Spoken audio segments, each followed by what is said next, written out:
Bonjour à toutes et à tous et bienvenue pour un nouveau guide d'après-séance. Et aujourd'hui, on va faire la critique d'un film de super-héros qui arrive à toute berzingue dans nos salles de cinéma. Ce n'est autre que The Flash, que j'affectionne énormément. Le héros le plus rapide de la Justice League, voire même de la galaxie, il a des compétences de malade. Et je trouve que visuellement, c'est un personnage ultra intéressant à mettre dans un film. Et je vous avoue que les adaptations ne m'ont jamais vraiment fait rêver, même si la dernière série était plutôt intéressante, mais sans plus pour ma part. Donc j'attendais vraiment un coup de génie de la part de DC.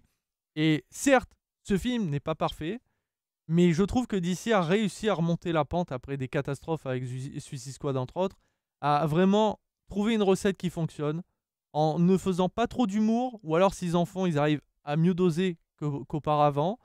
Mais c'est surtout d'arriver à nous proposer des scénarios plus sombres, plus poignants. Et c'est ce qu'ils ont fait avec The Flash, où on va vraiment avoir un Flash euh, qui est perdu par rapport à ses compétences, par rapport à ses pouvoirs, par rapport à ce qu'il peut faire grâce à ça, mais aussi à sa place dans la Justice League. Donc tu sens que c'est quelqu'un qui montre un visage, ouais, il est déconneur, il est jeune, tout ça, mais en même temps, il est impacté par ce qu'il a vécu, par ce qu'il vit au quotidien et par ce qu'il peut vivre. Parce que ses pouvoirs lui donnent des capacités monstrueuses, et c'est quand il va les exploiter qu'il va découvrir si c'est positif ou négatif. En plus de ça, vous le savez, dans le film Justice League, on le voit direct débarquer, il a déjà ses pouvoirs, il maîtrise, mais on n'a pas vu comment il les a acquéris et surtout est-ce que ça a un impact quand il s'est entraîné avec. Alors certes, vous n'allez pas voir un entraînement de malade où il va apprendre petit à petit, mais au moins on va comprendre comment il les a déjà d'une acquéris, mais surtout comment il les a exploités au mieux au début, même si là c'est fait d'une manière un peu plus comique, mais ça marche, franchement ça marche très très bien. Et donc c'est un film que je conseille vivement parce que il n'y a quasiment pas de défaut, et je pense que le défaut majeur qui va être souligné par toutes et tous, c'est la technique. Alors, le réalisateur, ce n'est autre qu'Andrés Muschietti, qui est le réalisateur de Mama ou encore de ça, donc des films d'horreur. Et c'est vrai que c'était inquiétant de se dire qu'ils allaient prendre un tel réalisateur pour filmer des super-héros. Est-ce qu'ils ne se mettaient pas une balle dans le pied, sachant que déjà, DC avait un gros problème à gérer à côté. Et c'était Ezra Miller, l'acteur principal qui incarne Flash, qui a eu des gros problèmes juridiques et qui a fait que peut-être DC allait se séparer de lui, qui a fait que le film a été repoussé parce qu'il ne pouvait pas tourner certaines scènes et tout, parce qu'il il était en garde à vue, ou voilà, donc c'était problématique. Heureusement, ou malheureusement, ça c'est à vous de voir si vous voulez boycotter le film ou non, mais DC a décidé de laisser sa chance à l'acteur, parce qu'il considère que d'acteurs pourraient vraiment prendre le rôle de Flash et le remplacer aujourd'hui, peut-être à l'avenir, pourquoi pas, mais là aujourd'hui, ils estiment que c'est le meilleur, et je considère qu'ils ont plutôt raison, parce que oui, il incarne plutôt bien Flash. Alors après, on aime ou pas la tête, ça c'est autre chose, mais moi je trouve que c'est un très bon Flash, surtout en plus avec l'histoire qui est écrite et les dialogues. Mais donc voilà, c'était compliqué pour eux de gérer Ezra Miller et de trouver un bon réalisateur. Ils ont décidé de prendre donc un réalisateur de films d'horreur. Et bien ils se sont pas plantés, puisque il a fait du très bon travail. Il a réalisé un film avec des dialogues, mais surtout de l'action qui est visuellement assez réussi grâce à des plans caméra plutôt bien soignés. Donc franchement, GG à lui. Après, j'ai dit qu'il y avait un problème technique, donc si c'est pas la réalisation, qu'est-ce que c'est? C'est les effets spéciaux qui sont vraiment en demi-teinte, et c'est difficile de savoir pourquoi DC n'a pas voulu plus investir dans les effets spéciaux. Est-ce que c'est dû à repousser le film ou aux problèmes juridiques, ou qu'est-ce qui a fait que DC n'a pas investi beaucoup plus d'argent dans les effets spéciaux, sachant qu'on parle de Flash. Donc Flash, en fait, il n'y a que des effets spéciaux. C'est pas comme Batman où tu peux lui faire des chorégraphies avec un cascadeur, ou voilà. On peut faire des trucs normaux sans avoir recours aux effets spéciaux. Alors que Flash, il n'y a que ça. Hein, donc forcément, certes, ça peut paraître facile de le faire disparaître, de le faire courir vite, donc tu ne le vois pas, mais faire des étincelles par-ci par-là. Mais il faut arriver à faire de belles étincelles et après le faire revenir, etc. Donc c'était un choix risqué de ne pas mettre autant de budget qu'il aurait fallu pour les effets spéciaux. Attention, visuellement, c'est quand même réussi. Il y a quand même de très beaux effets spéciaux. Mais bon, le début, il nous montre quand même que les bébés, pareil, c'est un peu factice. Ou à la fin, avec le gros combat qui se passe dans le désert, il y a quelques effets spéciaux. T'es là en mode, ouh, on est sur console ou on est dans un cinéma? Ça fait bizarre là. Qu'est-ce qui est arrivé et le problème, c'est que du coup, ça peut sortir certaines personnes du film.